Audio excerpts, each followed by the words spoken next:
Once upon a time, high atop the clouds on Mount Olympus, lived a god named Ares.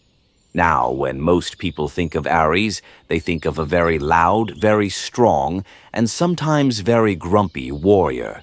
He wore shiny bronze armor that went clink, clank, clink when he walked, and he had a helmet with a big, bushy red crest on top that looked like a giant caterpillar taking a nap.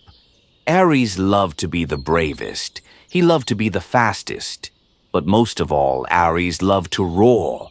Sunny Tuesday, Ares woke up on the wrong side of his golden bed. His armor was a little too tight, his shield was a little too heavy, and he couldn't find his favorite lucky socks, the ones with the little lightning bolts on them. "I am Ares," he shouted to his empty room. "I am the god of courage, and I am very, very bored." Ares decided he needed an adventure. He didn't want to sit around drinking nectar and eating ambrosia with the other gods. He wanted to go down to the woods and show everyone how strong he was. So he grabbed his spear, which was really just a very long, very fancy stick, and hopped into his golden chariot. Vroom! Down the rainbow path he went, landing in a big green forest. Ares marched through the trees. Stomp, stomp, stomp. "Is there anyone here who wants to challenge the mighty Ares?" he yelled.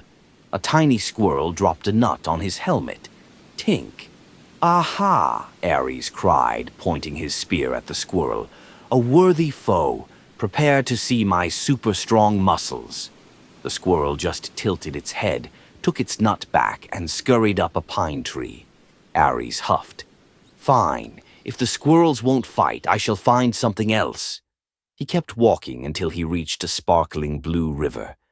In the middle of the river, stuck between two big gray rocks, was a very sad-looking log. "Look at that log," Ares said to himself.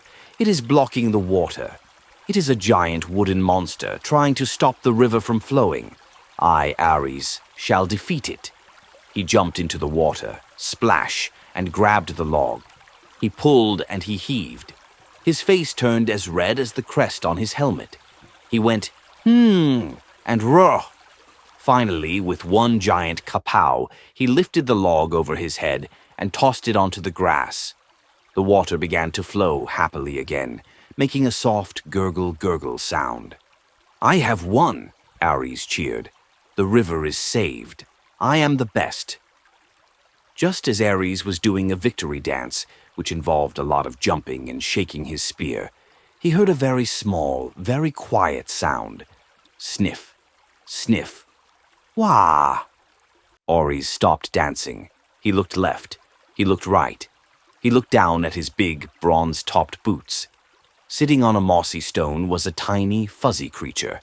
It was a baby bunny, and it looked very upset. "Hey," Ares boomed, "why are you crying? Don't you know I just defeated the great log monster?" The baby bunny looked up at the big, scary god in the shiny armor. It trembled. You moved my house," the bunny squeaked. Ares blinked. "Your house?" "I was napping under that log," the bunny said, a big tear rolling down its furry nose. "It was nice and shady. Now the sun is too hot, and I don't know where to go." Ares felt a funny feeling in his chest.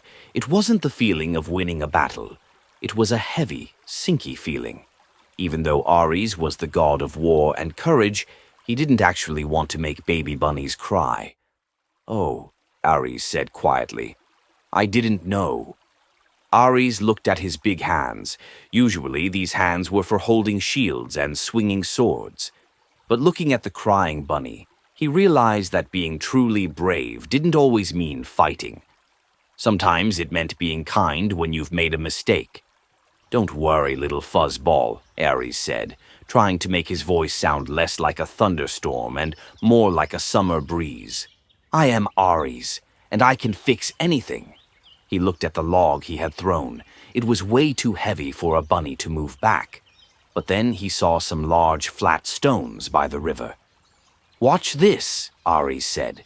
He picked up the stones, 1, 2, 3, and stacked them carefully. He found some soft green ferns and tucked them inside. Then he found a piece of soft bark to make a roof. "There," Ares said, stepping back. "It's a stone castle. It's cooler than a log, and it won't wash away in the rain. It's a fortress for a brave bunny." The baby bunny hopped inside. It was cool. It was soft. It was perfect. "Thank you, Mr. Ares," the bunny said, wiggling its pink nose. The best kind of brave Ares felt a different kind of happy now. It was a warm, fuzzy happy.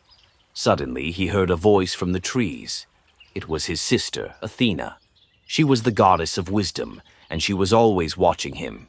"Well done, Ares," she said, stepping out from behind an oak tree.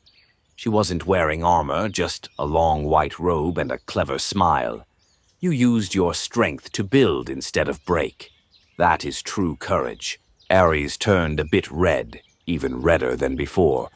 "I just didn't want the bunny to be sad, Athena. It's hard to be a warrior when your opponent is 3 inches tall." Athena laughed.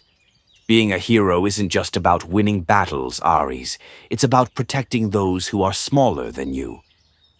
As the sun began to set, turning the sky into colors of orange and purple, Ares climbed back into his golden chariot. He felt tired, but it was a good kind of tired. When he got back to Mount Olympus, the other gods were gathered for dinner. "Ares," called out Zeus, the king of the gods, "did you find any great battles today? Did you defeat a giant? Did you roar at the mountains?" Ares thought about the log. He thought about the stone castle. He thought about the baby bunny's wiggling nose. "No," Ares said with a big, proud smile. "Today I did something much harder. I built a house, I made a friend, and I learned that sometimes the strongest thing you can be is kind." The other gods were very surprised. They had never heard Ares talk like that before, but that night, as Ares finally found his lucky socks, they were under his pillow. He fell asleep dreaming of stone castles and happy bunnies. And from now on, whenever people saw a flash of red in the sky or heard a distant rumble of thunder, they didn't just think of a grumpy warrior. They thought of Ares, the god who was strong enough to be gentle,